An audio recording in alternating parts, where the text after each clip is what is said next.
On a day dedicated to remembering a man who preached nonviolence, one city is bearing the scars of a violent week. 4 people killed in and around Fort Pierce in the past 6 days, including a 16-year-old boy.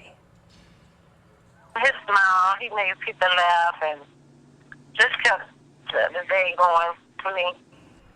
Covering the Treasure Coast tonight with the largest news team on the Treasure Coast, John Shaman is joining us with the story of the local organizations trying to stem the tide of violence. It's a story all new at 6. Again, no arrests in those murder cases just yet. The latest, that 16-year-old who was shot and killed last night. Often it is the criminal cases that make the headlines, but it's the groups that work tirelessly behind the scenes trying to erase that history who want and need more attention.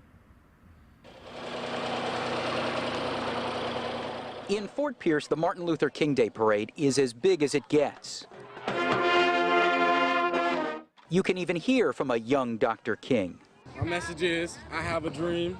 Well, despite all the positive signs you see out here on the parade route, the sad truth is on a day that we celebrate a man who preached nonviolence, the police here in Fort Pierce have their hands full. 3 murder cases in just the past week. After the parade, a community event where groups like Save Our Children were out raising money. Nourishing bodies now, nourishing minds later with after-school tutoring and summer programs.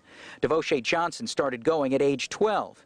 He now chairs the board. They came through our neighborhood and I was skipping school and they asked me, hey, why aren't you in school? And Johnson says at community events like this, you see role models. The city just needs more of them. not necessarily behind a desk or, at a board meeting per se, but actually feet on the street where these kids recognize and say, hey, I know you. Out on the parade route, there's evidence of plenty of activities for children to get involved in. Parents like Lukerson John says it all starts in the home. We got to teach them. They got to learn and they got to go to school. And while these sirens don't signal trouble, the hope is to see them less frequently out in the city neighborhoods. Yeah, it's really tough because these kids are really young and they don't deserve what's going on.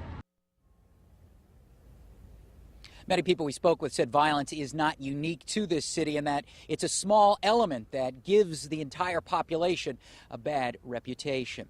If you have any information in any of these recent crimes, you're asked to call Fort Pierce Police or Treasure Coast Crime Stoppers at 1-800-273-TIPS. We're live in Fort Pierce. John Shaman, WPTV News Channel 5.